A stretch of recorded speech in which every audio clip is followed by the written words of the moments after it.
ઉદાહરણ નંબર 10 સુરત શબ્દ છે એના બધા જ અક્ષરોની એવી કેટલી ગોઠવણીઓ કરી શકાય કે જેમાં સ્વર યુગ્મ સ્થાન પર આવે. આપણે સુરત લખીએ, આ સુરત લખી દીધું. ઓકે, યુગ્મ એટલે ધારો કે આ 1, આ 2, આ 3, આ 4 અને આ 5 જગ્યા છે. યુગ્મ એટલે બેકી સંખ્યા.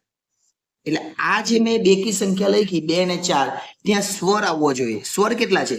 તો સ્વર એ, ઈ, આઈ, ઓ અને યુ, આ 5 સ્વર છે. 5 માટે અહીંયા કેટલા છે? તો 5 માટે અહીંયા 2 છે. એક યુ છે અને એક એ છે. હવે યુ અહીંયા આવવો જોઈએ અને એ અહીંયા આવવો જોઈએ જરૂરી નથી, પણ યુ ને એ કદાચ એ અહીંયા આવે તો પણ ચાલે, યુ અહીંયા આવે તો પણ ચાલે, પણ આ બાકીના જે આંકડાઓ છે એ બદલાવા જોઈએ. આ બે આંકડાઓ છે તો અહીંયા જ રહેવા જોઈએ. ક્યાં તો એ પહેલા સ્થાને આવવો જોઈએ અહીંયા 2 નંબર પર, કાં તો 4 નંબર પર. એટલે 4 નંબર પર એ આવે તો પણ ચાલે અને 2 નંબર પર એ આવે તો પણ ચાલે. 4 નંબર પર યુ આવે તો પણ ચાલે અને 4 નંબર પર એ આવે તો પણ ચાલે. કે એવું શું કીધું છે? જે સ્વર છે એ યુગ્મ સ્થાન પર જ આવવો જોઈએ. હવે યુગ્મ સ્થાન માટેની જગ્યા આપણી પાસે કેટલી? તો યુગ્મ સ્થાન માટેની જગ્યા આપણી પાસે 2 છે. કુલ કેટલી જગ્યા? 5 જગ્યા છે. 1, 2, 3, 4 ને 5. પણ 2 જ જગ્યા આપણી પાસે એવી છે. આ 2 જ જગ્યા એવી છે જેમાં શું આવી જોઈએ? સ્વર આવવો જોઈએ. એટલે 2 નંબર ને 4 નંબર પર તો સ્વર જ આવવો જોઈએ. એટલે 2 જ જગ્યા છે. એટલે આપણે લખવાનું કુલ ક્રમચય બરાબર, કુલ ક્રમચય બરાબર 2 જગ્યા એવી છે જ્યાં સ્વર આવે. એટલે 2 માંથી 2. બાકીની જગ્યા કેટલી? એસ, આર અને ટી. એટલે કે 1, 3 ને 5. બાકીની 3 જગ્યા પર કોઈ પણ આંકડો આવે તો ચાલે. એટલે લખવાનું 3p3. એટલે 2p2 અને 3p3. એટલે આપણો જવાબ આવી ગયો. 2p2 એટલે 2 ફેક્ટોરિયલ અને 3p3 એટલે 3 ફેક્ટોરિયલ. 2 ફેક્ટોરિયલ એટલે 2 ગુણ્યા 1 અને 3 ફેક્ટોરિયલ 3 ગુણ્યા 2 ગુણ્યા 1. 2 એકુ 2 લખી દે. 3 દુ 6 ને 1 એટલે 6 દુ 12. કુલ 12 સંખ્યા એવી બને કે 12 શબ્દો એવા બને.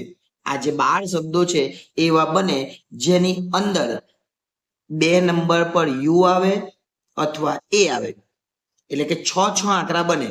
ધારો કે યુ 2 નંબર પર આવે એવા 6 અને યુ 4 નંબર પર આવે એવા 6. જો યુ અહીંયા આવે તો 4 નંબર પર એ જ આવે. બાકીના એસઆરટી બદલાયા. જો આપણે એક ચેક કરીએ, અહીંયા સુરત છે. આ એક પહેલો આંકડો યુ પહેલો આવે તેવો. હવે સુરતની જગ્યાએ એસ ને બદલી કાઢીએ, પણ યુ તો અહીંયા જ રાખવાનો. ઓકે, એ બી અહીંયા જ રાખવાનો, યુ તો અહીંયા જ રાખવાનો, એ તો અહીંયા જ રાખવાનો. યુ અહીંયા, એ અહીંયા, યુ અહીંયા જ, એ અહીંયા જ, યુ અહીંયા જ ને એ અહીંયા. એવા 6 આંકડા બનાવવાના. એસ બી પહેલો જ રાખીએ, ખાલી ટી ને આર બદલી લો, સૂત્ર થઈ ગયું. હવે પાછો એસ અહીંયા નહીં રખાય હવે, કેમ કે આ તો 2 બદલાઈ ગયો. હવે ટી પહેલો રાખીએ, પછી એસ અને આર, તુષાર. પાછો ટી પહેલા રાખીએ, પછી આર રાખીએ ને એસ, તુરસ. હવે આર પહેલો રાખીએ, પછી ટી રાખીએ ને એસ, ઋતસ. પાછો આર પહેલા રાખીએ, પછી એસ રાખીએ અને પછી ટી, ઋષભ. એટલે એસ વાળા 2, ટી વાળા 2 ને આર વાળા 2.